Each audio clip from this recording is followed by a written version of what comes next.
Hello, ladies and gentlemen. Welcome to a deck building stream, or deck and guide making stream. So, because we got a lot. We got Murdock, Countess, Gideon, Chimera, and Bellica hero deck and guides to do. So, might as well get those. Maybe if that's kind of like, maybe we through a couple of them and we're like, I do have the epic plays analysis video to at least record the epic plays, and then maybe record the video later on. Yeah, we got 5. We went through a ridiculous day yesterday. Countess, Gideon, Chimera, and Bellica. We had fantastic games. The decks were fantastic. Changed a few things with each of them. It's great. So, hello, Jungle Boogie. Let's see who's here. Sentinel Fever. Charles, Henrik. It's 2 a.m. here, but who needs to sleep when Sylphin's on? Nice, man. Please go to sleep if you need.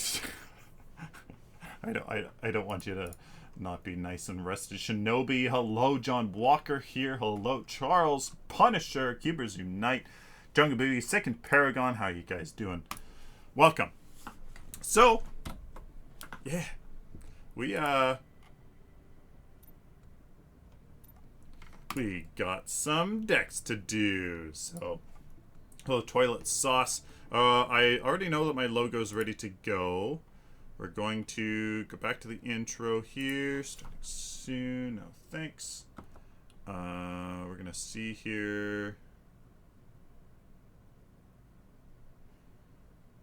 It's fine. My shift starts at 1:30 p.m. Oh, not bad. Nice. Shift Squirrel. Alright, my logo's good. Deck Builder, is this ready? Deck Builder, yeah. Deck Builder's ready to go. Let's go. Let's put in the web chat and the events list.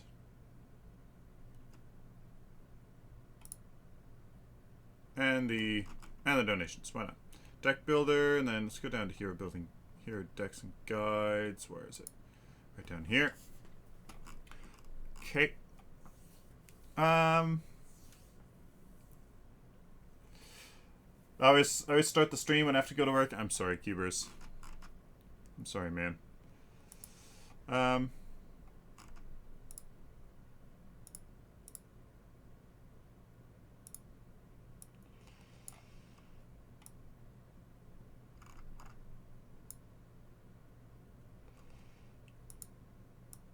Events list. Okay.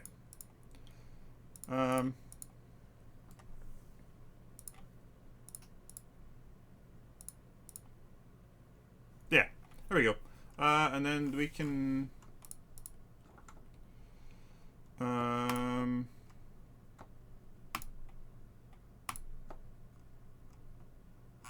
there. Copy all this. Go down to the here building guide. Paste all that. There you go. There. All right. So that's ready to go. All right, guys, let's get into our very first one here. We got Murdock. Why is Revlo shutting down, Kratos? They couldn't find a sustainable business model. They couldn't find a way to, yeah, get enough money to sustain themselves. There's nothing that really could work, so. Which is unfortunate. Bjorn, hello. John Walker, your shift's almost over. Nice. Alright, guys, so we're going to go into a Murdock deck and guide. Yeah, so if anybody asks, please tell them that I'm doing a Murdock deck and guide. So, Murdock deck and guide. Alright. So, Murdock, he's changed. Version 40. He's changed man. He's a Pursuit Global Presence hero. It's kind of meant to snowball. That's what I'm thinking. We're focusing on a lot of power with a little bit less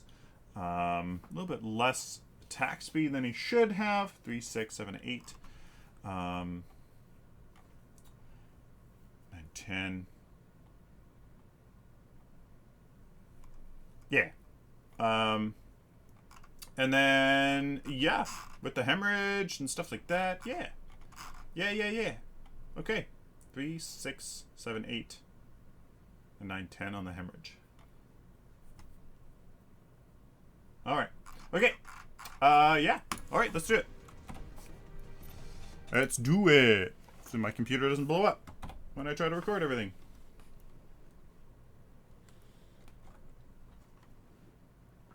Murdock is a changed man. He was reworked back in version 40, and I've been really kind of tweaking around with him, trying the different decks out, and just trying to get a good game on. Honestly, trying to not only do well myself, but still have some mistakes that I can show you guys that you can learn from. In this deck, we are trying to go with his kind of newfound purpose and see how we can best suit that case.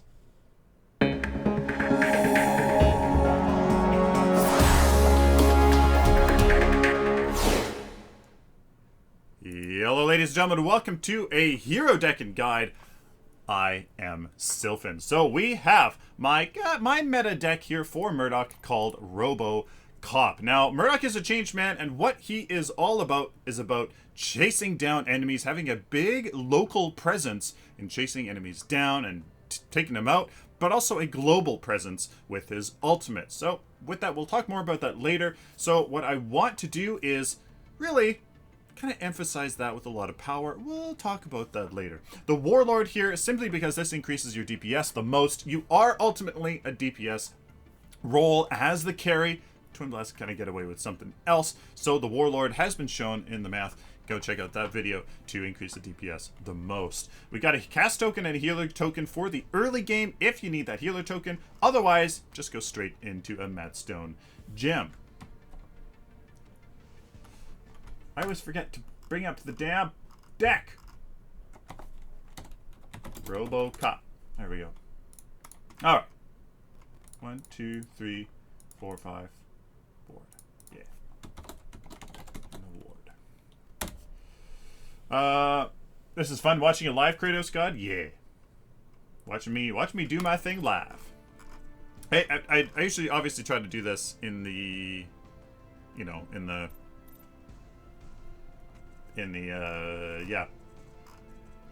the mornings before I get on, but it's just I was outside. I did 2 hours of yard work today, so I still have other things to do. God damn it! But anyways, all right. So here's the deck. Yeah.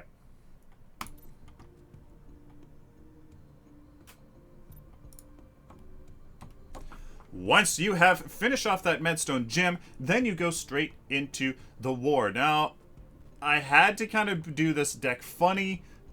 It is a bit odd. It is it's a 8-point ward. It is quite different. I just get the ward and don't upgrade it, and then I go back into a Madstone gem. After this point, you finish off with a Flashfire Piston because he does need that attack speed, as his basic attack's pretty darn slow. Now after that, you can get a blink shot here. There's 2 of them because if you burn one and you don't get a kill to reset the cooldown, you have another one for you to kind of reduce that cooldown just a bit. So if you have to burn one to get out of it, to get out of a sticky situation, you have another one there. Then you get your hemorrhage pretty much as soon as possible. After you finish these 5-point cards, you get this hemorrhage. What this does, gains 44 attack speed and 80 max movement speed, so you can gain you can just hit your target faster, and you can chase them down even faster than Murdock already can do. So it's pretty crazy. The synergy there is really helps him do his thing. After the hemorrhage, we have the first of our crit cards, and it's this Spear of the Rift Run with a whole bunch of power and 24% crit chance. That's enough crit chance for you to then go into your Blade of Agora for that crit bonus, and then you finish it off with this Spear of the Rift Hunter. Somewhere in there, you want to get this Whirling Wand and just get a Brutal Kinetic or that Kinetic, just because you're going to really be hitting really slowly. And it's just kind of, if you want to hit faster, you can choose to upgrade this Whirling Wand piecemeal. But finish off your crit, and then the Whirling Wand, and that is the deck. Final deck here is Blade of Agora Hemorrhage Whirling Wand, Spear of the Rift Hunter, Spear of the Rift Hunter, and this Sage's Ward. Yeah! Woo! Hey, Sylphin, have you checked out the tutorial yet? No, I haven't, Killa. No, I haven't. Second Paragon, I noticed that they changed the name of the tab to say default tab. Can't remember what it used to say, but it's annoying to say default. Yeah, this is just the upgrades, and this is the, all the cards. Heard you're going to be casting PML on June 10th. I am unbowed, unbent. Excuse me. Ooh. I am indeed. I'm unsure if I want to, but I don't know if I should do it before the website closes. Yeah, I'm not sure. What's good, Sylphin? Hello, VIP Assault. No stasis gem. Anger boost. No. We're trying to make him a little bit more meta with a ton of damage. So you guys go. There is the deck. Watch. I have to take out incessant here. 1, 2, 3, 4, 5.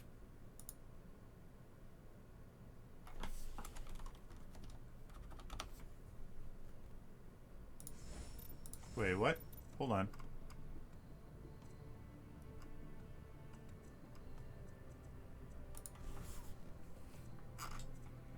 One, 2, 3, 4, 5, 6.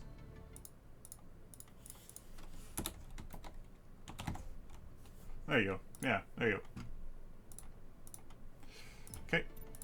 We'll watch. Personal. Boop.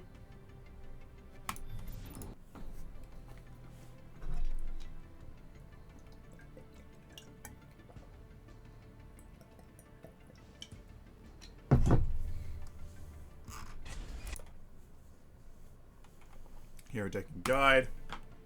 There you go. Alrighty. So, boop. To me. We go up here.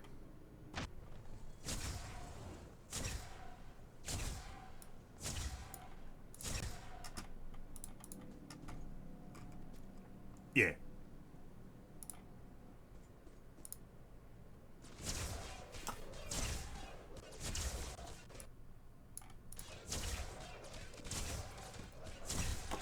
Now, as a carry, we have to talk about his basic attack, because that's where all of his damage pretty much comes from. We have to talk about it. He hits like a truck. Every time he shoots his gun, it hits hard. But his scaling from power doesn't end up being all that much. So what that means is he's going to automatically get a little bit more value out of attack speed and crit than other carries. Now, to add on top of that, he attacks very, very slowly to begin with and doesn't gain much attack speed per hero level. What this means in the math department is he likes attack speed. He really, really likes attack speed. What this also means from the poor power scaling, although he hits hard, he still likes his crit. I mean, crit works fantastic on all of the carries because they just do lots of damage, period, and 2.5 times more damage is still a lot. He really likes attack speed, and he does like his crit. So just keep that in mind when you are building your own and when you are taking a look here at this deck. Now, in the early game, we start off with a Madstone Gem. Just because we have a phase, he'll have a very nice time staying alive. Now, the very first ability that I get here depends, kind of depends on who you're coming up against. This thing now can get nice in my face with a nice dash in front of me into a burst, so I'm going to get my Buckshot. Now, my Buckshot does a very important thing. Oh, I forgot to bring up the hero stats! God, I'm just terrible. Murdock. God.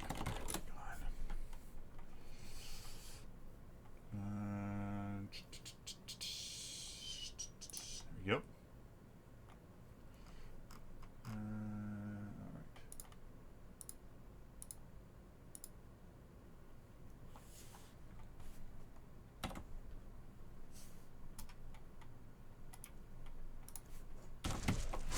Now, what his Buckshot does is it deals damage in front of you up to a 1,000 unit range. Now, if an allied hero is within 700 units, that hero is pushed away 700 units. So if they're 600 units, then they're pushed to 700 units. If they're 100 units away from you, they're pushed to 700 units away. It's a great way to push an enemy back that's really getting on top of you, and a good burst damage as well. If you can get a heavy basic attack off, animation cancel the last half of your basic attack with your buckshot, followed up by another basic attack, oh boy, it hurts. It really hurts. So that first 3 things that you can get off on the enemy really hurts. So I like upgrading this quite a bit. It's a good source of damage, a good source of burst damage that works really well. Now, the second ability that I get here is my E ability, and that is called Shots Fired. Grants Murdock's next basic attack bonus range, so it goes farther than normal, and gets basic penetration every few seconds. Now, if you miss with this shot, the cooldown is consumed. So you can see here that the cooldown just came off, and boom.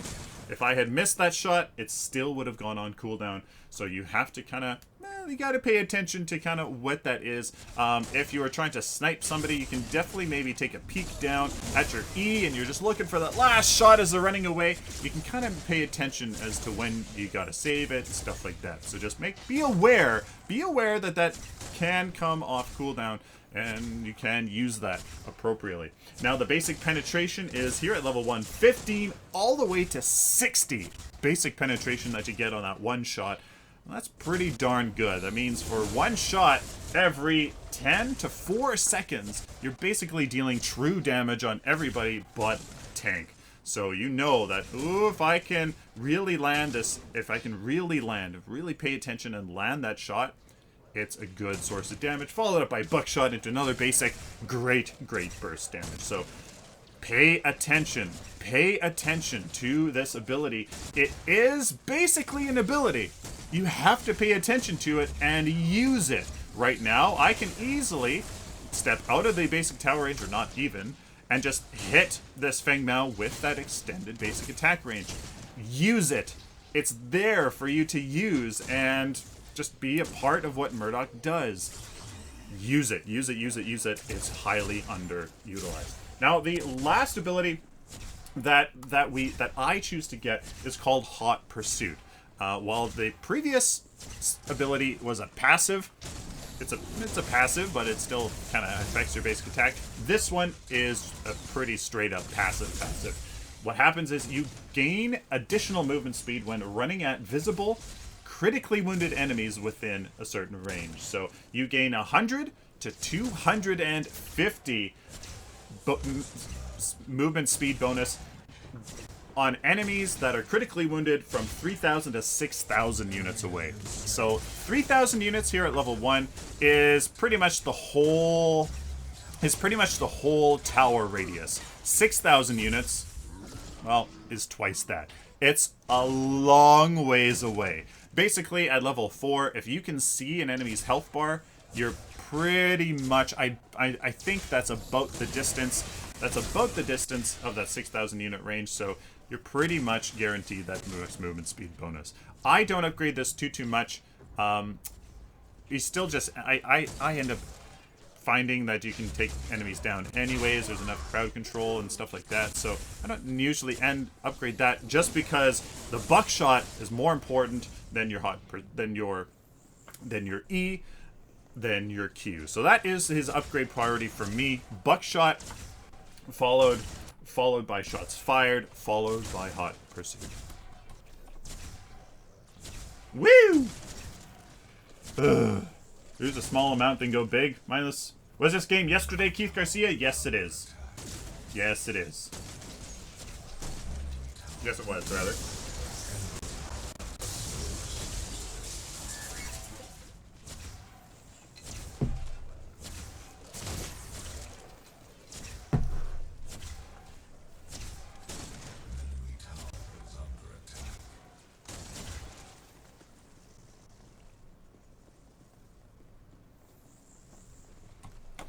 So here in the early game, you are just focused on basic attacks and last hitting minions. Last hit minions, that's all that you care about. Here we are on the Raptor side, so I kind of don't want to push the tower too much. We end up taking it down quite easily. But I usually want to freeze the lane so you can farm easily, because you're really not going anywhere for a long time.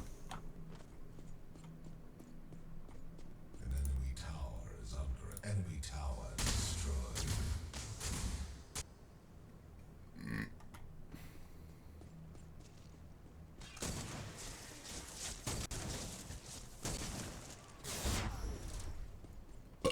Excuse me. Enemy tower is under attack. Enemy has been slain.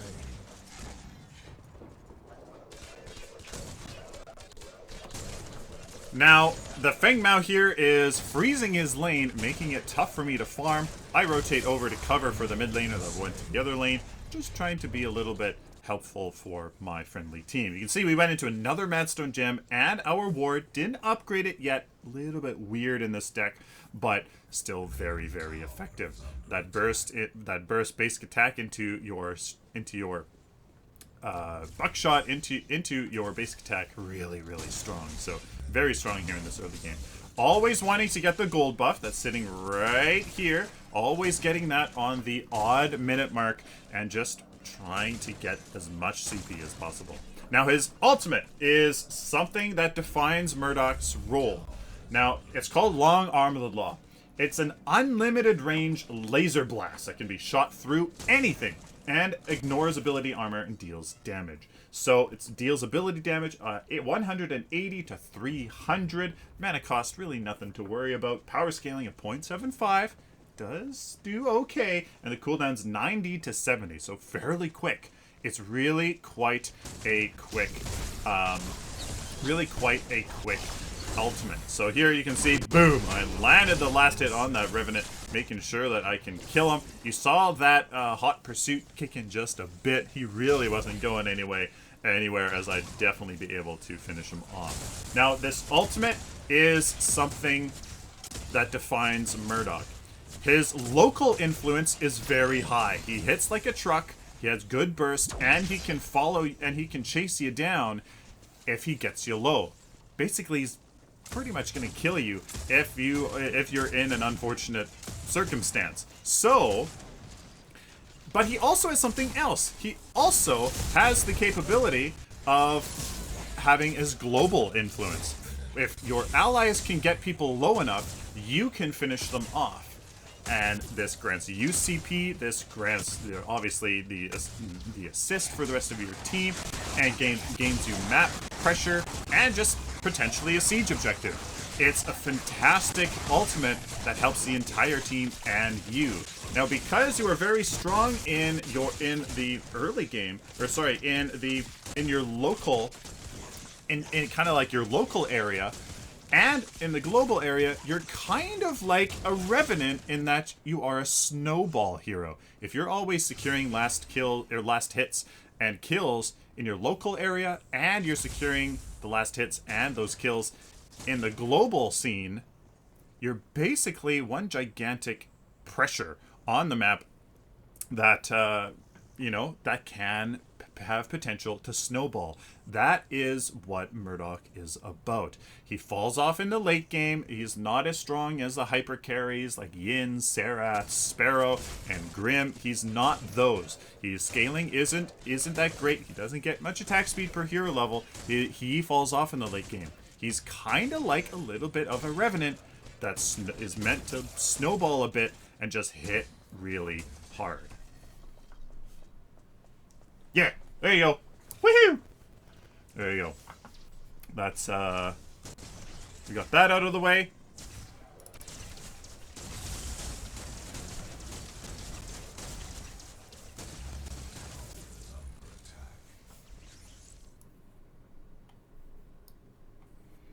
Got our hemorrhage. Enemy tower is under attack.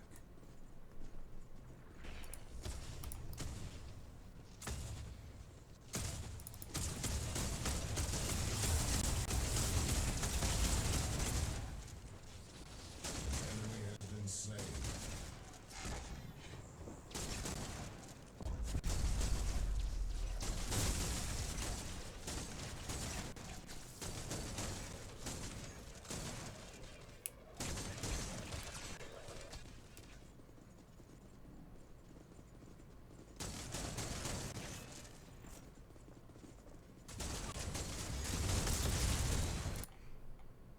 Are you serious, mindless player? Are you serious?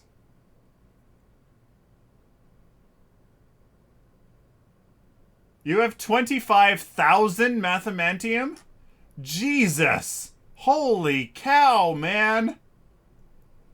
Wow.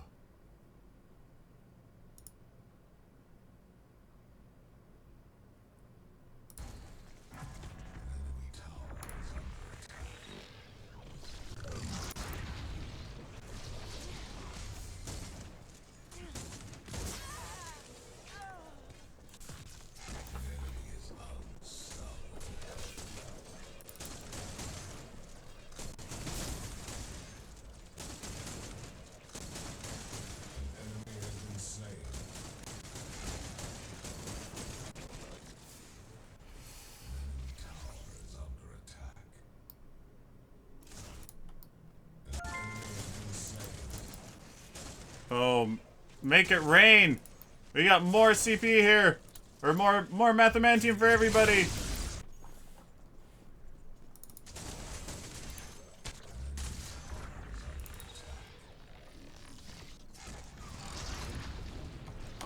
Now, at this point, we have our Hemorrhage and a Madstone gem. I let this Serath get the last hit. I do it a few times here. There's a few times when I'm like, we're gonna make this kill. I'm gonna let her. She's a hyper carry. She actually needs that CP a little bit more. I let her get the Raptors that we just got a few minutes before this. Just keep that in mind when you're playing with two carries as to who can really use that CP a little bit more. Now, the Hemorrhage is fantastic. Like we said a little bit earlier, you can use this as your attack speed. You're like, hey, for a little bit of time, I have this attack speed to do some great DPS. Use this maybe at the latter half of an engagement, maybe not at the beginning, just because obviously you want to secure kills and kind of do that. That's kind of what Murdock's role is. So if you can save that perhaps to the latter half, maybe that's more appropriate. With that said, if you use that at the beginning, really output that DPS, then you can just rely on your Hot Pursuit passive to kind of just give you that movement speed anyways. Yeah, you won't have that attack speed, but hopefully you don't need it. There we go. God, you guys are gambling freaks.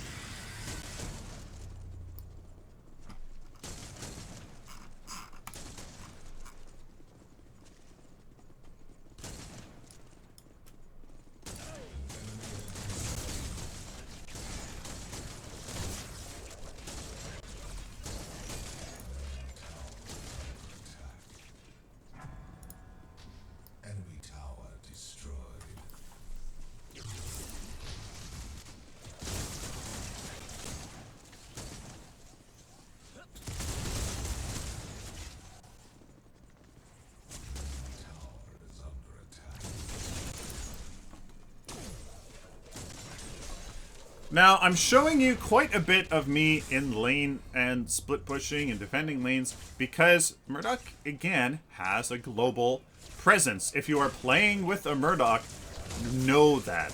Come to maybe rely, or at least get, get aware that you have a Murdock that can finish kills. If you can't, at least he can, and then that actually helps him. He can farm in lane, he can split push, he can defend lanes really well, and still be a part somewhat of little skirmishes and team fights. Murdock is much more of a MOBA-esque carry in that he has a global presence and he has a great local presence as well. So if you can kind of feed off of those two things, you can have multiple areas of influence in your team strategy than otherwise. Wow, big words. Went to open Paragon yesterday and it said it needs a 23 gigabyte update. Oh my goodness. That's crazy. Wow.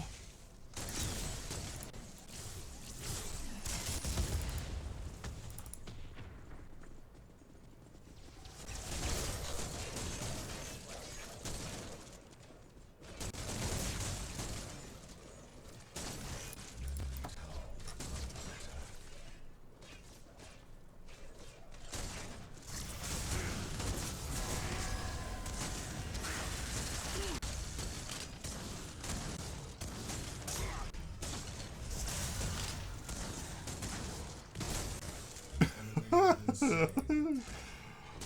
my goodness.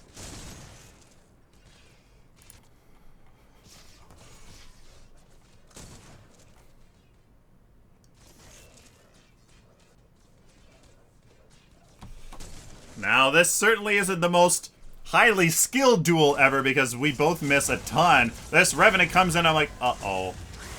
He is meant to do this. I tried to dodge his Obliterate. It somehow still worked when I was behind him. But I finished him off with a buckshot. And my hemorrhage, I used it there a little late, admittedly.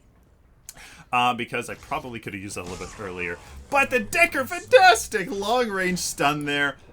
Always turn around and try to see the projectile coming, and then you can dodge it. Turn around, face it, so that you can use it to get away. So there you go.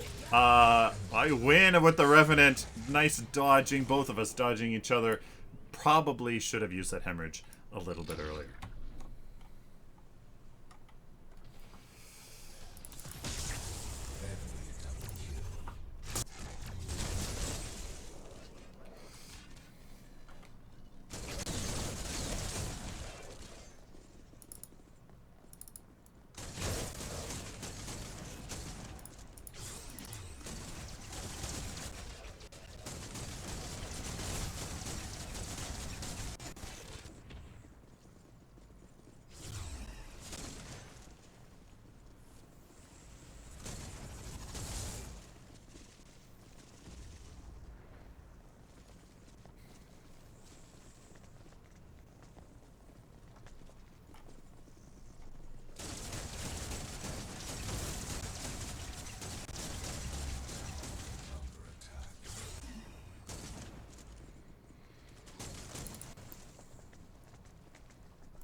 So here's me relying on my phase. I'm just kind of being a little too aggressive. And I get focused down. Murdock, no escape. We had the Blink Charm, the Blink Shot, but I didn't even have it on because I was relying on my phase. The phase was doing really well, and unfortunately get taken down. That is quite unfortunate, but again, you are Murdock. You have no escape. You really do. You'll have a small pushback, but other than that, you got nothing. You can see here that we've transitioned into our crit. We have 24% with power. Power is much better than crit on the way, and then once you get there, then you can transition into that crit very nicely. We can see I have our Blade of Agora, getting rid of those Madstone gems, and then you can see I'm actually upgrading. I did what I suggested earlier, get that Whirling Wand with the Brutal Kinetic, just so you have some sustained attack speed, and then start getting all of that crit here in the Spear of the Rift Hunter. That makes this transition as smooth and as effective as possible, and trying to always stay on the highest power curve at all times.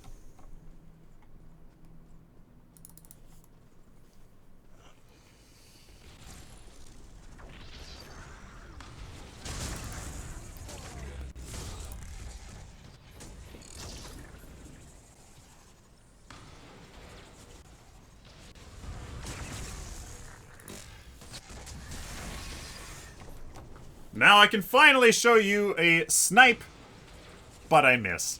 You really need to get used to his... You really have to get used to his Long Arm of the Law. If you have a mouse that can instantaneously reduce the sensitivity of it, like I have a little button that I just press and then it becomes very sensitive.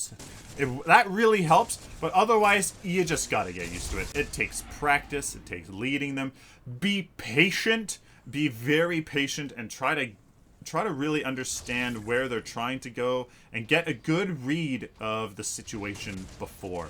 Don't kind of just R-click, right?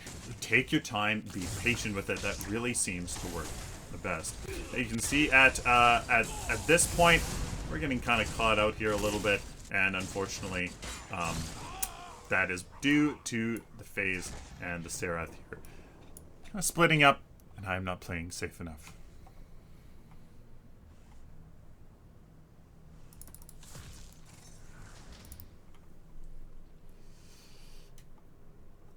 Okay, we're gonna go up here.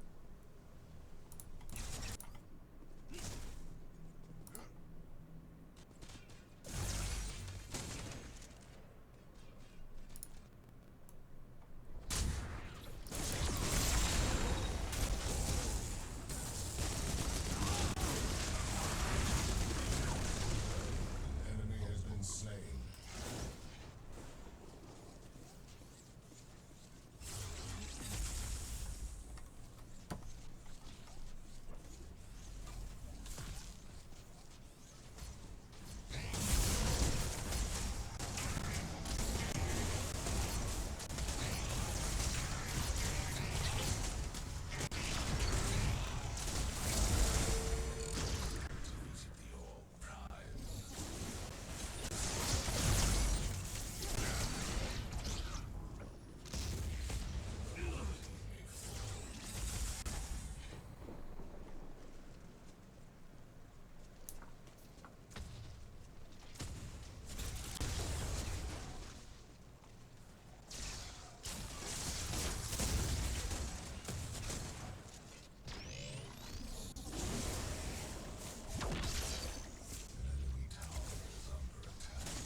So we have Orb Prime, and we've reached kind of the peak of kind of our power point here. We have all of our crit to extract as much value out of this Blade of Agora as possible. We're going into our Whirling Wand because he does need that attack speed. Even though we have that hemorrhage, we still really need it. For all the time that it's down, it can work real well. I choose to put it on here just so I can really make sure to finish off that Decker as he's going away. And again, I'm not patient enough, and I don't wait for that Fang Mao.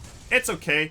The Serath can take the kills. Again, she's a hyper carry. I'm fine with that. As you can see, 2, 3, and 5. That's okay. We did much more than just kills on Murdock on this game. We did a much more pushing, defending, and being kind of a MOBA hero. And that's something that is really starting to kind of come to fruition with different heroes in Paragon now, and different cards, etc., etc. So we can take a look at the final cards here that we didn't finish in this game. Just joined. We done Countess deck yet? No, Wrath of Wars, we haven't. She is next, though. She is next. Profile deck.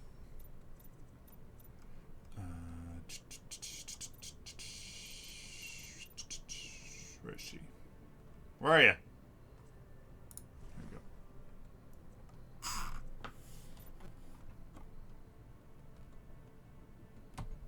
So, at this point, you would have just finished off your hemorrhage with some lifesteal. This lifesteal here, definitely get as soon as you've gotten the Blade of Agora and maybe a couple of these of these crit upgrades. Really, you can get it at that point, or even before. It's definitely not as effective without that crit bonus, but you definitely save it for at least after the crit bonus.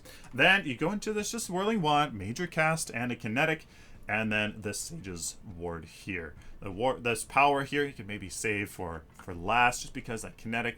Yeah, you have hemorrhage, but for all the other times that that it's not on, it's really nice to hit faster, because he does hit like a truck. So there you guys go. Let me know what you think of this deck. What do you guys think of Murdock? How has he been since he's been changed? Please like this video if you like it, dislike it if you dislike it, share it with the community, guys, and of course, subscribe. If you guys like this content, found it useful, please subscribe so I can do it for you in the future. Till next time, like always, stay optimistic and positive.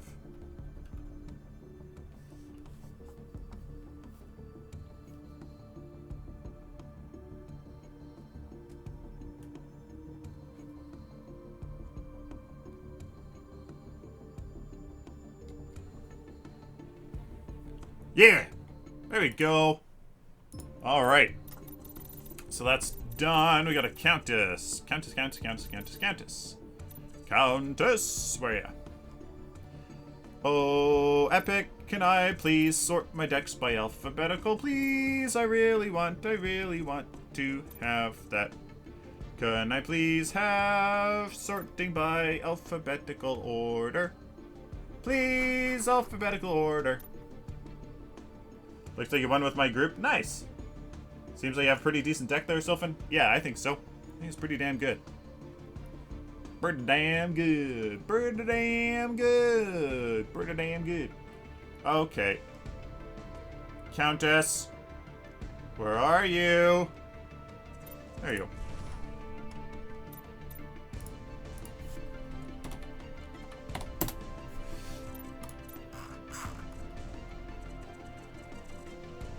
Okay. So that's done. Boop. We got Countess here. No. Countess Sylphin. There we go.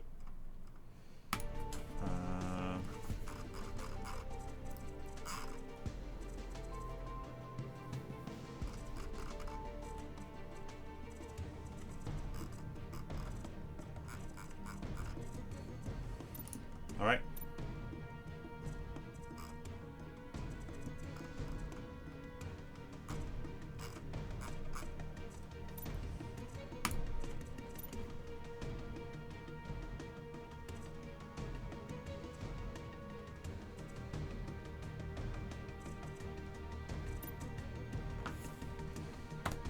.6.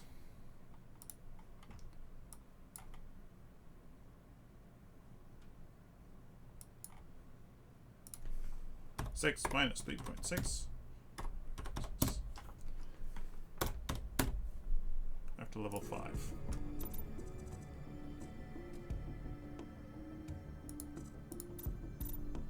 Okay. Okay, so there's that. Let's see if my logo's ready to go.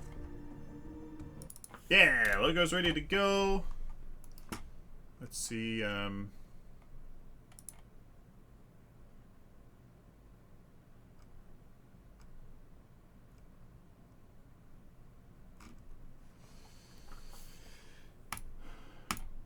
yeah, Murdock. Murdock deck and guide. 40.2. Murdock deck and guide. Yeah. There you go. We're gonna go down to Murdock again here.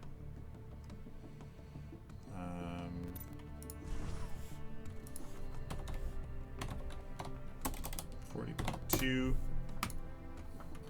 Gonna do this here. Save that. Go. I'm gonna update the website here. Damn it.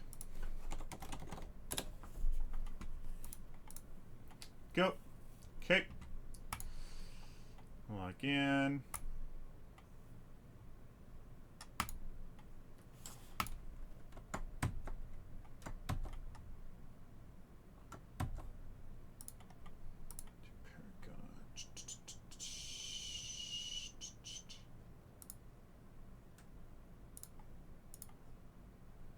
Go.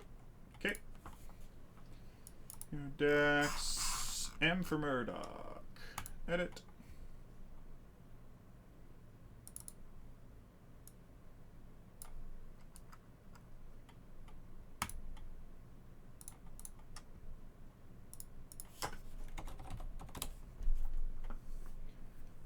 I'm just going to update the website here real quick.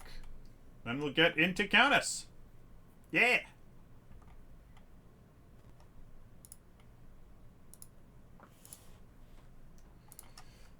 Countess here. There we go. Remove. Put this one here. Boom.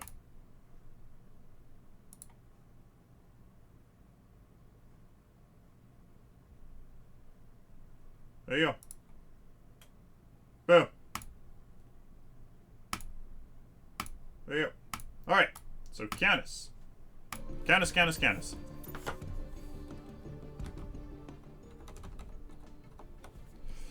Where's she? She's like up here, isn't she?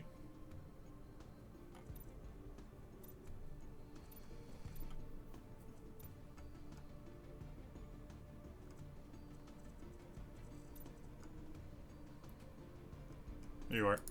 Alright. Okay, so Countess here.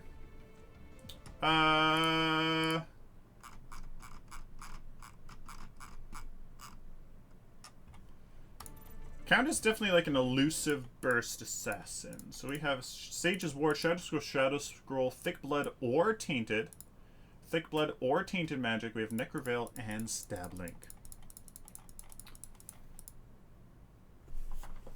Necroveil and Stab Link. Excuse me! Dusty!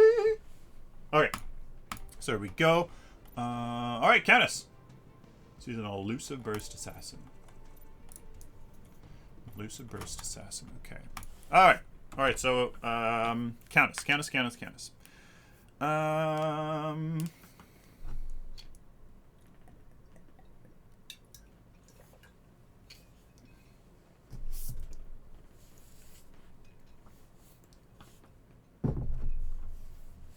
Okay.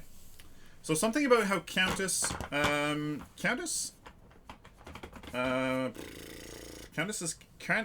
kit and her design can lead to people playing her very linearly.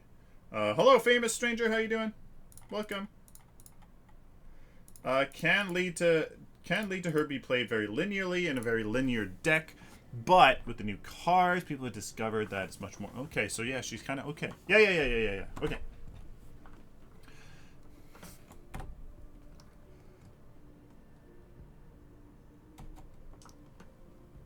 In the beginning, Paragon was one big stat game. How many stats could you get? What was the most efficient route? It was just a numbers game. Now, recently, some very, very interesting core gameplay changing cards have been introduced. There's a big, huge rework coming up, and that's going to be very exciting as well. Now, the transition from just a stat game to a more interesting gameplay game has actually affected Countess quite a bit. Being an incredible burst assassin, the biggest burst assassin that we have yet, she can be played 6 Shadow Scrolls and call it a day. Now, the interesting transition between a stat game and a gameplay game has, I think, affected Countess a lot. There's some really interesting cards that affect her gameplay a ton, and that's what this deck is all about.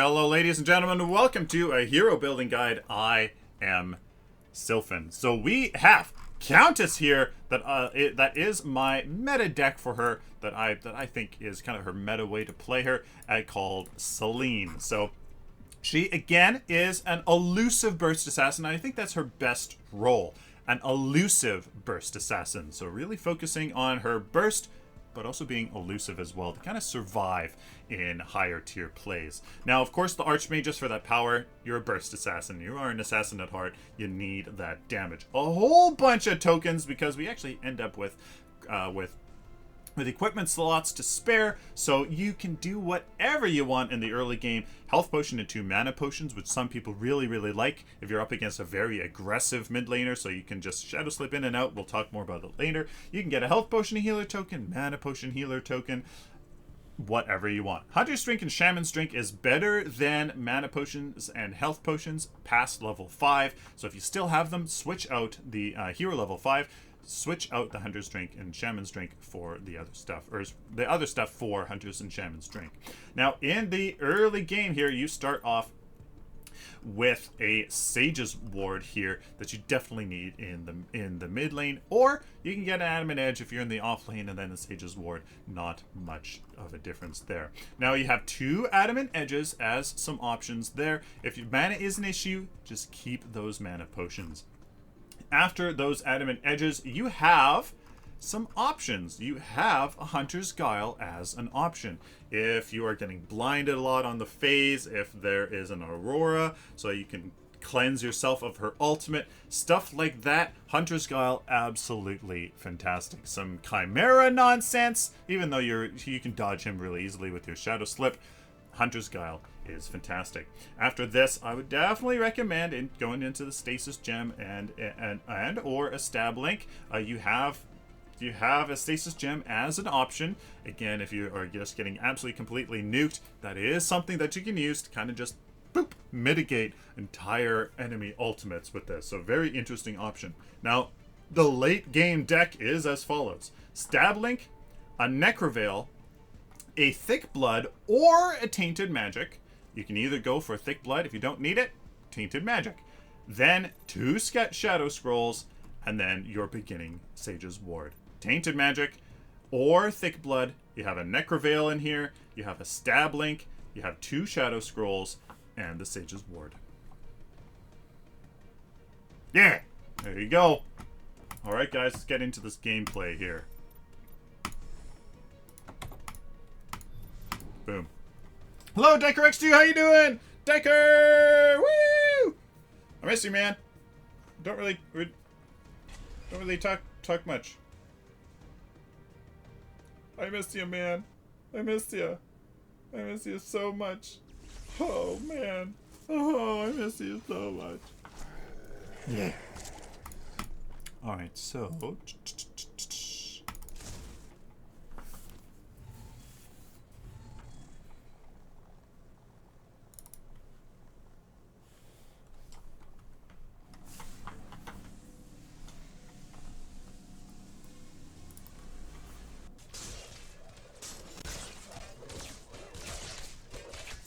Hi, Kaizen! Kaizen! There, was that good enough for you, Kaizen? There you go.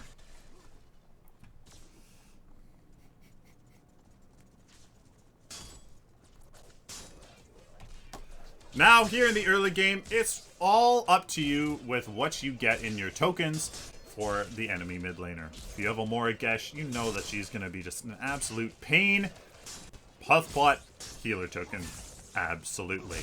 Or if you get, or if you want to play it super safe, just health potion, 2 mana potions, and just Shadow Slip. Don't even be anywhere near her, and just use your Shadow Slips to get those last hits, stuff like that. To be very. Now I chose to go with the healer potion and health potion and healer token because I felt like being very aggressive against this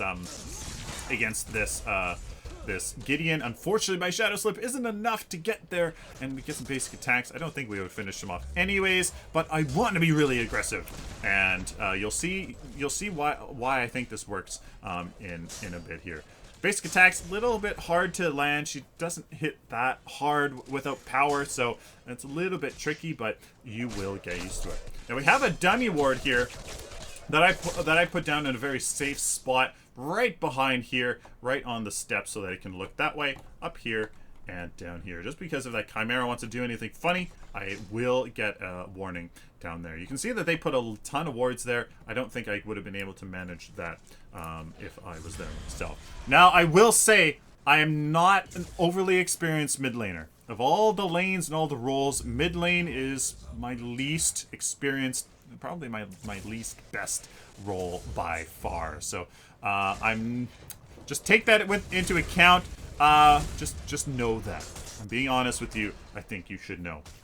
Now, the very first ability that again you get is up to you. The Shadow Slip, if you really just need to get in there, execute a minion, and get out. Or your E for a great AoE lane clear, because there's tons of lane clear, but you're not necessarily getting picked off. Or your passive, your right click, if you just need some sustain and there's not much damage and stuff like that. It's all up to you. Now, what are these abilities? What are these abilities there, Sylphin? Well, man, I'll tell you what they are. Derp, derp, derp.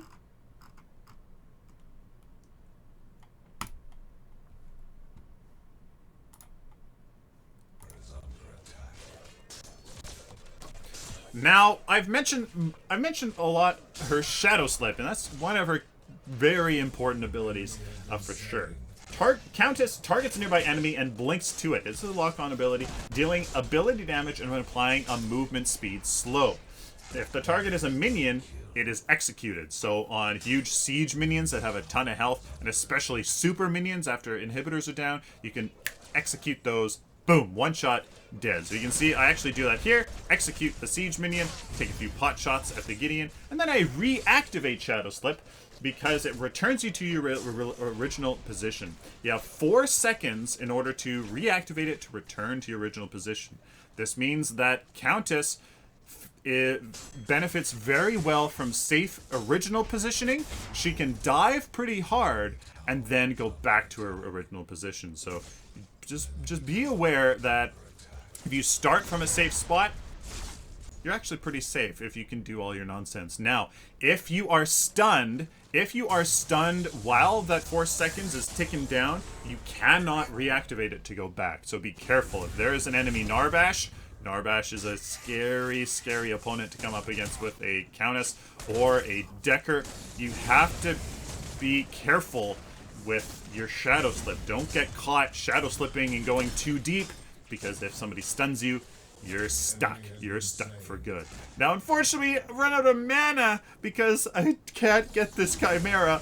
And the phases, Energy Lance doesn't freeze him. And unfortunately, mana is an issue. Mana management on Countess is very important. Getting those river buffs as a mid laner to not only, just keep the river buffs advantages away from the enemy team, but also to keep your mana as well. You really have to focus fire on Countess while you're a burst assassin to eliminate a target. You really have to focus fire and make sure that you use your mana appropriately. Again, I'm not necessarily the best person, but I do know a thing or two. Now, Shadow Slip is again one of her key abilities that you really need to pay attention. The movement speed slow is 400 to 550, and it only lasts like a brief moment. It only lasts like a second or a second and a half or something like that, just to kind of keep an enemy in place while you're teleporting and while you get off a basic attack or something like that. The ability damage, really not that much, 40 to 100. Power scaling at 0.5, so it will get some damage in there. And the mana cost is 100. You have to be wary about it. Range is 850, and that increases when you upgrade it.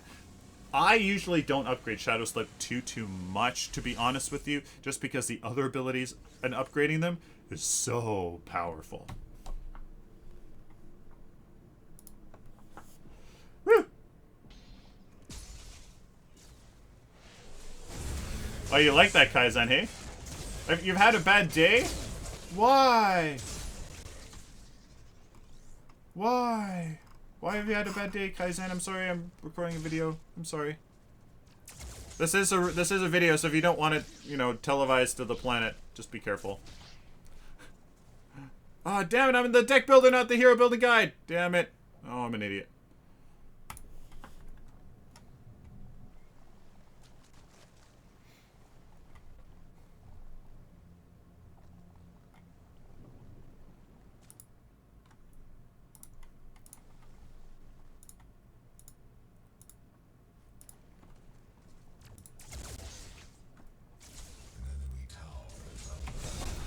Now, another very important ability for her, all of her abilities are important and do a lot, is Dark Tide. It's her E or square ability. E or circle ability, sorry. Countess sends out a rolling cloud of darkness in front of her, dealing ability damage to all enemies in the area of effect. It's kind of like it's kind of an odd shape, but it has tremendous AoE potential. You can definitely get it on a lot of enemies. It does a lot. There, you saw my ultimate. Unfortunately, I don't get the kill for it, but that is okay. And we get taken out because of a fantastic Aurora ult. I do remember that. I clutched Shadow Slip into a phase pull, and I do manage to get out of there. And oh my goodness, it was really quite stressful here. I was trying to juke out the Chimera here with those shadow slips, being very elusive, and you can see that I managed to do just that. Absolutely crazy. Dark Tide, the ability damage 80 to 260, mana cost 85 to 115, power scaling of 0.9375 with an 8-second cooldown. Does a tremendous amount of damage, especially when you upgrade it just once. That's why you see that it's at level 2 here, because it does. That first upgrade is really significant. This can deal a ton of damage. I usually intentionally try to reposition Countess, try to go in, into the engagement just so that I can line everybody up. I do definitely intentionally do that because it does a ton of damage. So be very careful about that. Now the next ability here that Countess gets, and is a key part of her as well, is her Blade Siphon. It's her right click or RMB button. What Countess does is she quickly spins, causing ability damage in a circle around her. His ability damage is 60 to 210, a little less than Dark Tide, and the power scaling is less as well, 0.75. The mana cost a little bit lower than Dark Tide, it's a little bit less in all because it has a passive. What also happens is Countess regenerates a percentage of her max health every time she lands a last hit on a target. That's right. Whenever she lands a last hit on a target, she gets a percentage of her health back. Now, the ability damage of it we already talked about, but the health on minion kill, every time you kill a minion, is 2 to 5% of your health. So, because you have fantastic wave clear with your E and your Blade Siphon, your Dark Tide and your Blade Siphon, that's a lot of health that you can quickly extract out of a lane wave. Now, if you kill a hero, however, you gain 10 to 25% of your health when you kill an enemy hero. When you get that last hit, it's tremendous. It's pretty ridiculous, as that Revenant Obliterate is also ridiculous. It's kind of dumb.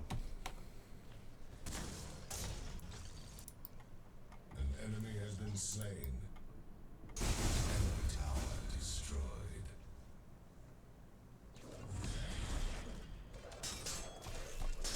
Now you will see how this deck accentuates her passive, and I think that's why I think the meta has moved in this direction with Countess, because it accentuates her kit and what she's capable of. Now here you can see Countess is fantastic at singling targets out. Unfortunately, I'm an idiot and I don't do Countess things properly.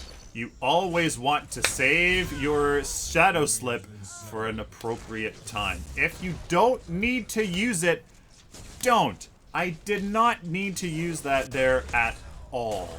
And in fact, you can use it to secure kills, which is what I should have done. I should have used my Blade Siphon into my Dark Tide first, then get her to stun me, then go with my Shadow Slip into my ultimate, and then I could have used maybe a Blade Siphon and another Dark Tide in there as well.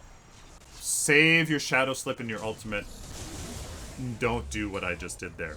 Now in this game, the Gideon was a fantastic pick against our team. We don't have any stuns besides our ultimate. But what is our ultimate? You've seen it a few times there, and that's what I used to open up on that Decker. It's called Feast. Countess jumps to a nearby enemy hero. It's really not far. It's very, very close range, forcing them to look at her and stunning them before dealing ability damage. This is a stun. I can cancel a Gideon ultimate, a Narbash ultimate, anything that's channeled, I can stop it.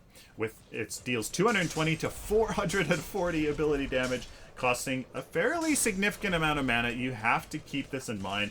100 to 250, stun duration of 0.75 seconds, power scaling of 1.2, with a cooldown 40 seconds in the late game. 40 freaking seconds in the late game. You can use this a lot. Now, it deals a ton of damage. Power on this ability is ridiculous, and you can use it to secure kills and just open up on targets, which I maybe wouldn't recommend there. As you can see, that's what happens when you open up against a target. Woo! There's a lot of talking for Countess. She's something else here.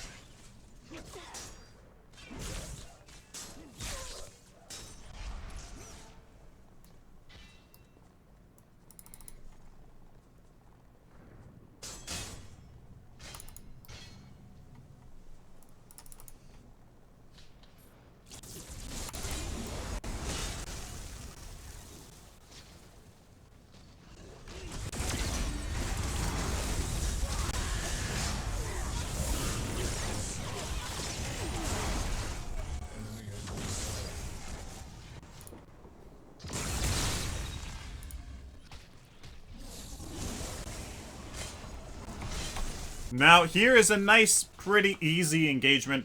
I get a kill here. I use my Dark Tide. I meant to get that Decker, but my ultimate finishes off that Chimera. Does, unfortunately, leave my ult not available for the Gideon, although a fantastic Honor the Pure, or Berry of Will, rather, probably from our phase, keeps us alive from that Gideon. Now, it's been a little bit rough. We haven't been dealing that much damage because we got the mana potion to healer tokens into our ward. It takes a little bit for Countess, in my opinion, to kind of come online, just because she really likes that versatility in the healer tokens and those mana potions. So that's very important. Now, though, we've gotten rid of one. We don't necessarily need that much sustain anymore. And we have our Adamant Edge and our Sage's Ward. Ward, obviously, absolutely need it. And the Adamant Edge just for some power and a little bit of health in the early game here to help us kind of snowball perhaps a little bit more. Finish off that Revenant there with a Blade Sylphin. As you can see, I'm feeling pretty confident with the rest of my team here. Woo, boy. And I think I need to teach you Countess. Kaizen. No, we do some plays. We do some plays. Don't worry. Don't worry. We do some plays here. And that's fine. People should see not optimal, well, not optimal play, but not like perfect play, just so that they can learn what not to do as well. So much utility, so little damage. Oh, it comes online. And look what this utility's done for us, though. 22 CP. Okay, so that's not too impressive, anyways. But it has been. We have been a good team player, anyways.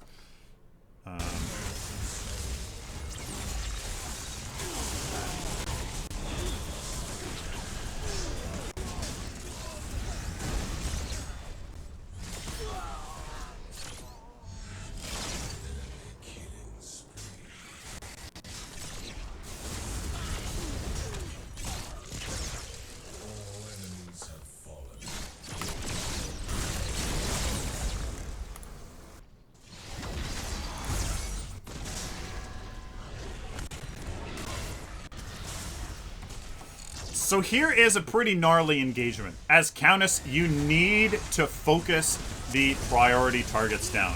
I go right for the Revenant, and now it's just getting crazy. The Gideon ults, I'm like, oh, I need to ult him. I do ult him, kind of cancel about half of his ultimate off there, and I Shadow Slip to get that kill and get my health back. At this point, I'm like, oh, I need some mana. Oh, there's a ward here, perfect. And I'm like, oh, I think I can do Countess things. I can probably get this Decker. But then I'm dead. So unfortunately, that was the perfect time for me to have done Countess things and ridiculous Countess plays, but not enough. Now you can see that the Hunter's Guile there is an interesting idea.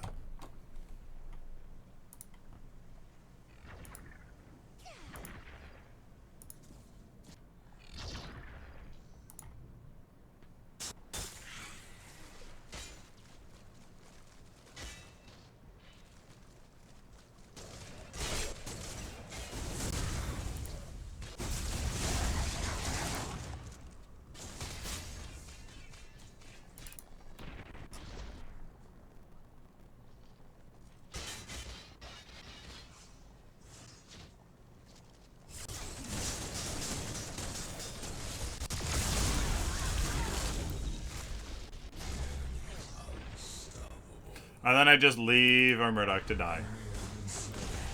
Yep.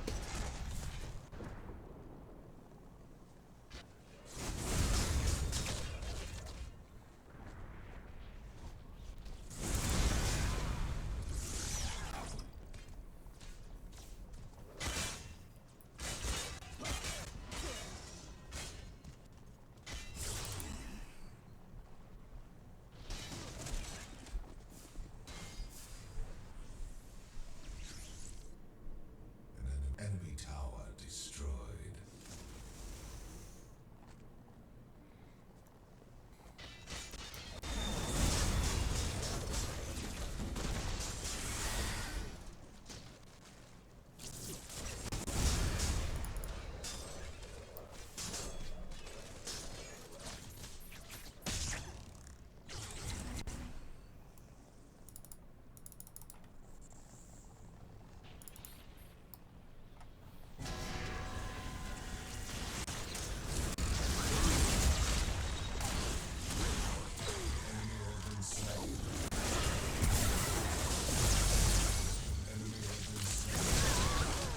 Oh, that sucked.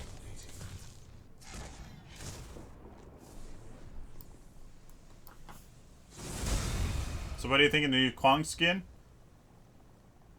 It's kind of not too impressive. We definitely could. I don't know. I mean, it's good to have some more basic skins.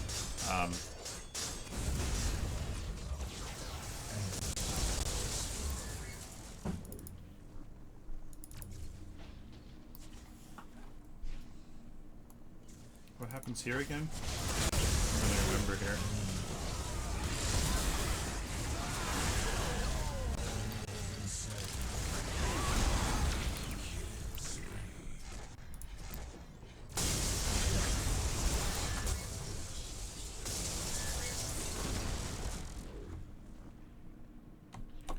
Now the enemy team has gotten Orb Prime and this Hunter's Guile.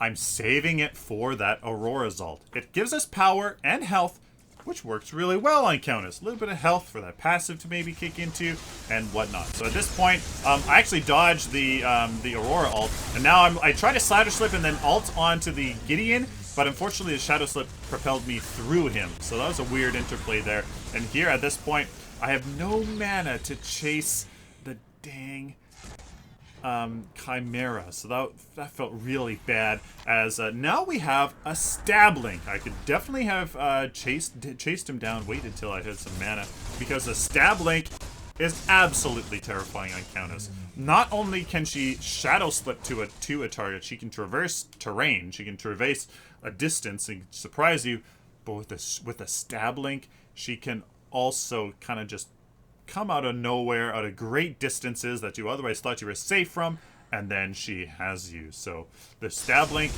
is fantastic versatility on Countess that is very, very meta. A lot of Stab-Links, Teleblinks are as very, very meta as repositioning can save your life and save a game. You know, instead of getting caught out, you can Stab-Link away and just be safe.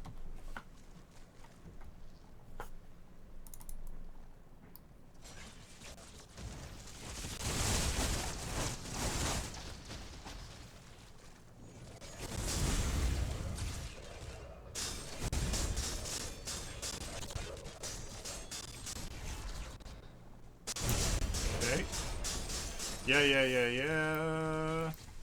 What do we get now? Probably Stasis Gem. Okay.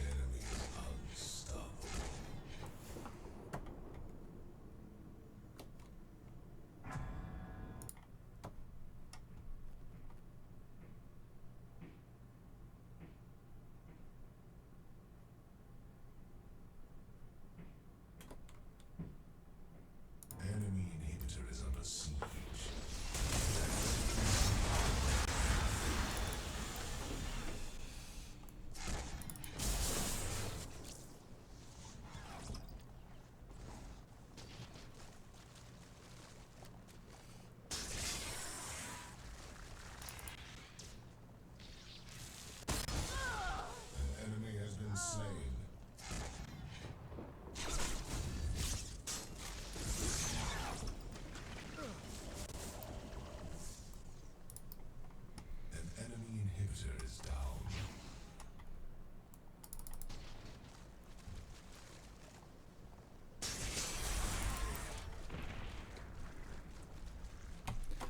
Now this enables us to make some risks. Stab Link into a Shadow Slip to take down the Decker, and I am now in there and doing crazy Countess things. You can just, and it enables you to do crazy things like that, and help secure kills, help secure advantages and stuff like that. Now we've finally gone on. You can see we've totally changed everything up because the game's changing. We have enough CP to take it to the next step. We have our Necroveil, our tainted magic, not a stab, not a thick blood, because yeah, they have a chimera for that regeneration, but I naturally counter chimera with my burst. He won't be able to get that. He won't be able to get the regeneration up, and that's okay. Now I do great positioning here. Completely delete this Revenant. That is what I need to do. Come into the back line and take people out. At this point, I'm like, I have to take care of the Chimera. I can't let him do Chimera things, and I'm trying to take him out. At this point, I'm like, come on, Stab Link, come on, Stab Link, but they're hitting me, and I can't. But the Morgesh dot takes him out. I'm like, yep, next low target here. I'm going to try to take out this Aurora, but again, mana issues. Trying to focus down a singular target and take them out with certain abilities and just kind of not run into mana issues. Now, one thing I will say is that I transition a little poorly in this scenario. This transition into all of these utility cards don't suffer in the power department in order to just get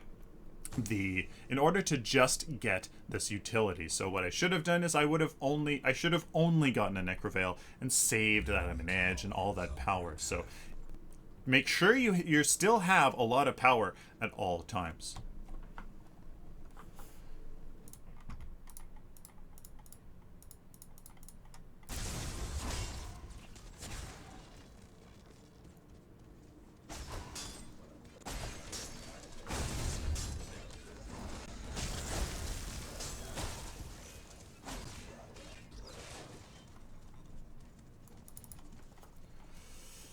I should be able to find a situation here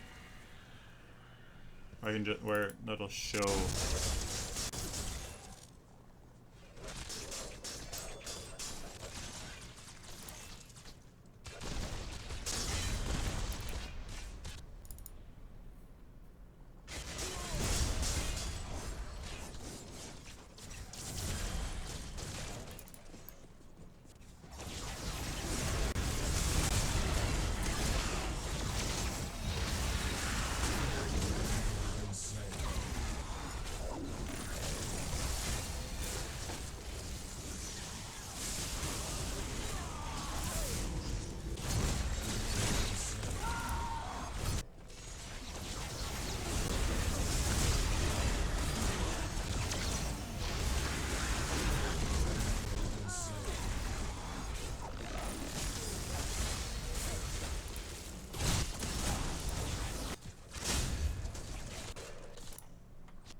Now, here's me making a mistake that could have gone in my favor.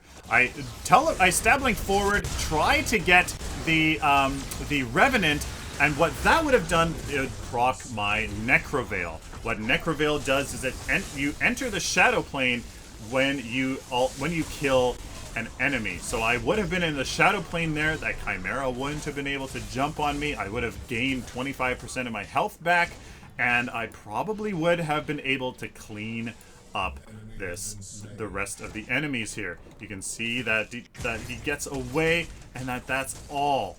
I would have been able to make it. Unfortunately, I used my Blade Siphon. That didn't hit the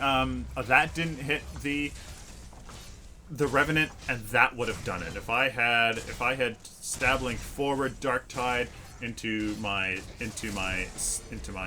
Shadow Slip onto the Revenant, and then my Blade Siphon, I would have got him. Would have gone into the Shadow Lane because of the Necroveil, and then it would have been able to reposition. It enables her to make some pretty ridiculous plays and kind of help with her issue of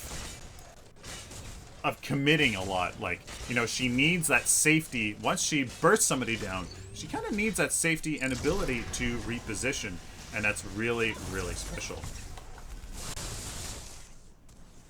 Enemy inhibitor is under siege. Enemy inhibitor is down.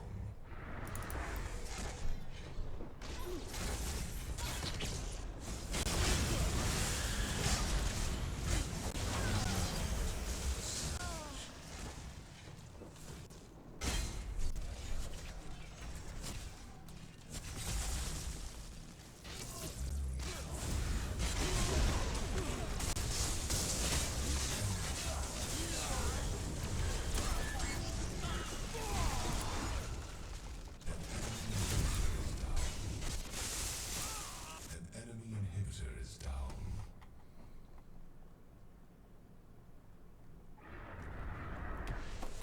Now, what the Tainted Magic allows me to do is apply more damage to more heroes.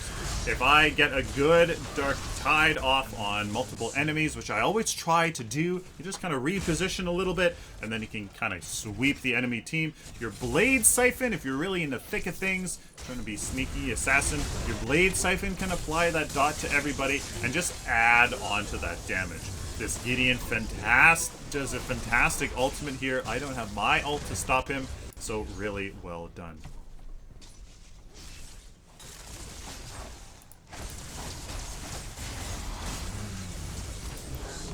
Oh, such a bad engagement, Kaizen? Yeah.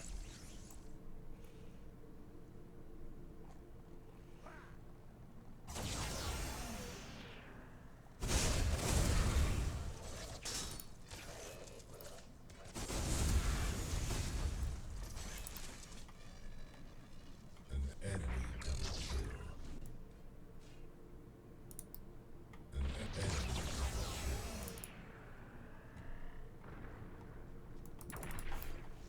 An enemy tower is under attack. Enemy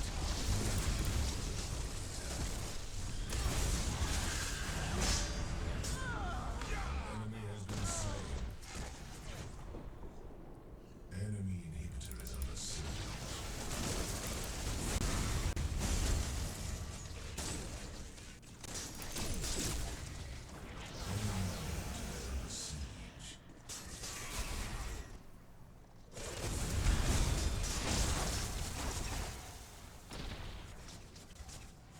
Yeah. Need to wrap this up.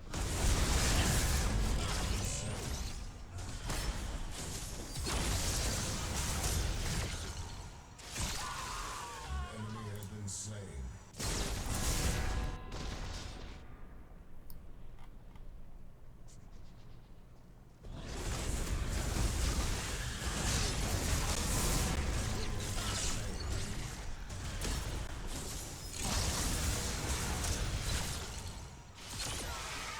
Enemy has been slain. Nothing to see there. Enemy inhibitor is under siege.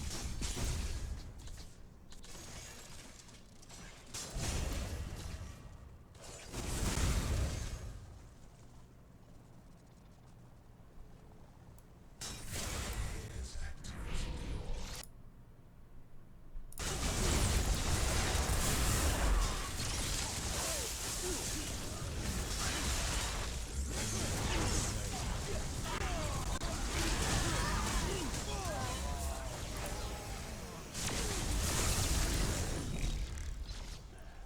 Man, these engagements are nasty.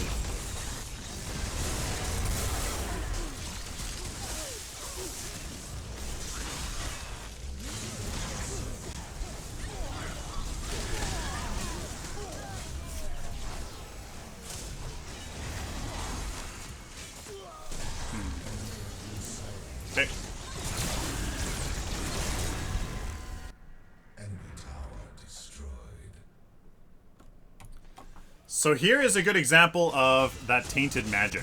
I apply it on everybody, and my Blade Siphon goes on everybody as well. Unfortunately, the rest of the engagement doesn't go too well as well. I can't seem to focus down the Revenant and the Decker. The Decker I kind of get onto, and then my ultimate, the Gideon, was too high, and I couldn't. I had to jump, and then I started the ultimate, but he killed me by the time it finished. We do wipe the enemy team and go on to win the game. And it was pretty rough. There are definitely some what not to do moments in here, and some pretty good showcases of what I'm trying to get out of. Trying to get across to you. So that is the deck, guys. You can see a whole bunch of power and ability pan. There isn't 30 ability pan because we don't have enough power to warrant it, but there is still a lot. There is still a lot. I kind of mess up my deck here. I equipped the Thick Blood. I shouldn't have, but the Thick Blood is there as an option instead of Tainted Magic in order to really, if there's a Rampage and a phase or something like that on the enemy team, then absolutely definitely get Thick Blood, because you can really help mitigate the regeneration on the Rampage or Chimera and the phase, plus really hurt the whenever the enemy team uses Quenching Scales and you manage to get off a good Dark Tide or Blade Siphon, it'll really cut down that healing. So it is very effective, but it just is a situational. That's why we have Thick Blood or Tainted Magic. There you guys go. Let me know down in the comments what you guys think of this deck for Countess. She is definitely moved towards a more utility sort of, kind of, but just elusive nature through some very interesting cards for her. So you know, 6 Shadow Scrolls is really fun to kind of 2-button delete somebody, but this I think is very much more meta and really helps her fulfill her role in higher tier play. Guys, please like this video if you like it, dislike it if you dislike it, share it with the community, and of course, guys, subscribe. You guys like this content, especially if you found it useful. I would love to be able to help you out in the future. Till next time, like always, guys, stay optimistic and positive.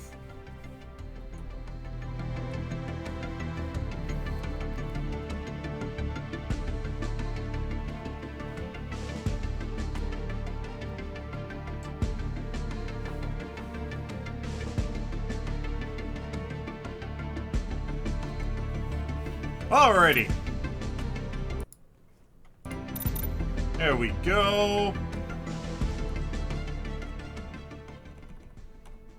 There we go. Hey, Sylphin, I got a serious question. Do you ever recommend the 10 CP cards like Touch of Thieves, etc.? I do, yes. So, I would, yes. So, I recommend them if you have a new account. If you have a new account, you don't have all the cards. I used them in my beginning beginner default decks that are much better than the default decks. Like I made custom decks with the cards that you get as a new account that are much better than the in-game default decks, and in some of those, in order to get the lifesteal and especially like the penetration and stuff like that, I had to use those 10-point tokens, those 10-point token whatever they're called. So yes, I do recommend them for newer accounts, just so you can get those different stats. Otherwise, otherwise you can pretty much not use them. Yay. There you go. So there's Countess. We have Gideon, Chimera, and Bellica left to do. I think that's 2 of them out of the way. I think I'm pooped out from that stuff. So let's take a look here at the so that's good.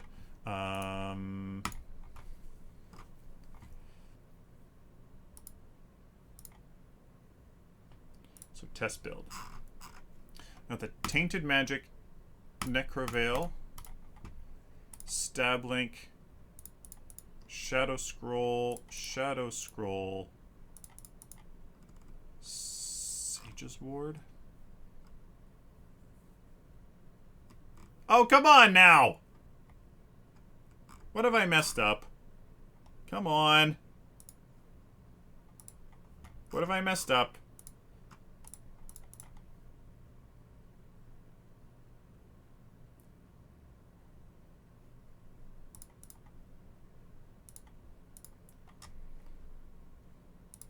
A 3-point upgrade on the Tainted.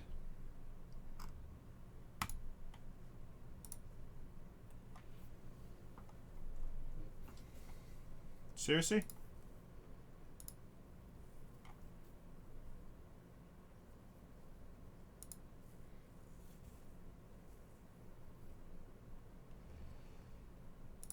Ah, damn it.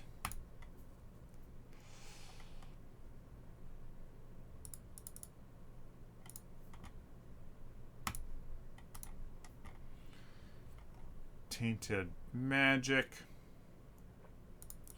into the Thick Blood. So the Thick Blood here. So we got 3 to do that, and then another 3 to make it just like that. Okay. There we go. So now we test it out. There. There we go. Oh. I try to build all my decks in sets of 6 Templar cards. Why don't you? Any reason? Yes, Zombie. It's better. Sorry, no.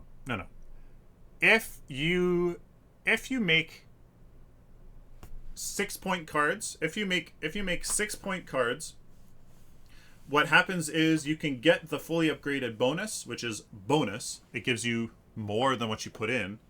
If you can get those with 6-point cards faster, that means that you get more CP of value quicker. So you just have more, you have more stuff than people that don't do that. So that's why you always go for like 5 and 6-point cards with 1-point upgrades. And then what you do is once you're full of those kind of cards, then later on you kind of replace those 6-point cards with higher point cards, so that you have gotten as much of that as the bonus as possible, and then you just kind of start just replacing them with higher pointed cards. It's trying to squeeze out as much value as possible at all times. That's why. So it's best to start off with smaller pointed cards, and then kind of jump into big ones. Well, jump into bigger and bigger ones. You're trying to extract as much value as possible. That's what. Yeah. So there you go. So instead of the Tainted Magic, it's a Thick Blood. Yeah. Nice. There you go. Okay. There you go. There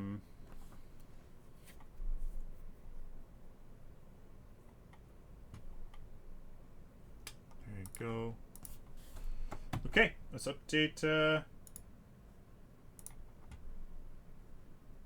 edit.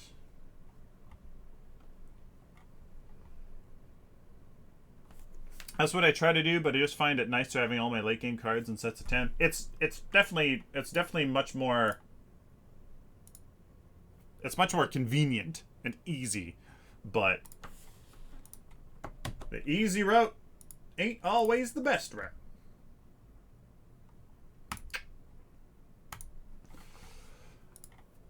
Thanks for answering, by the way. Last question of the day. What do you think of the new hero mechanics of Wukong regarding Paragon? Thanks. Well, I can't really comment on very much. What I can comment on is the stance changing stances. What kind of stances? It's going to be interesting to see.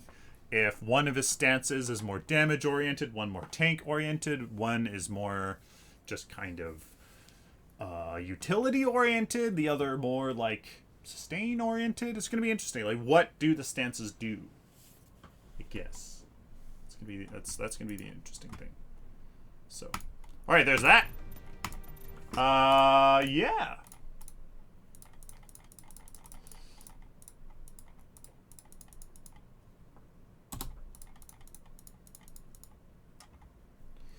Yeah. There you go. All right, let's play.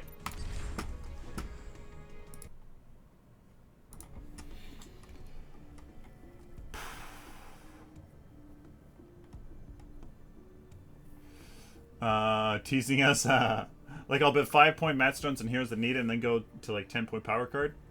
Yeah, like that's fine, zombie. That's fine. You just might not be able to get exactly the amount you want.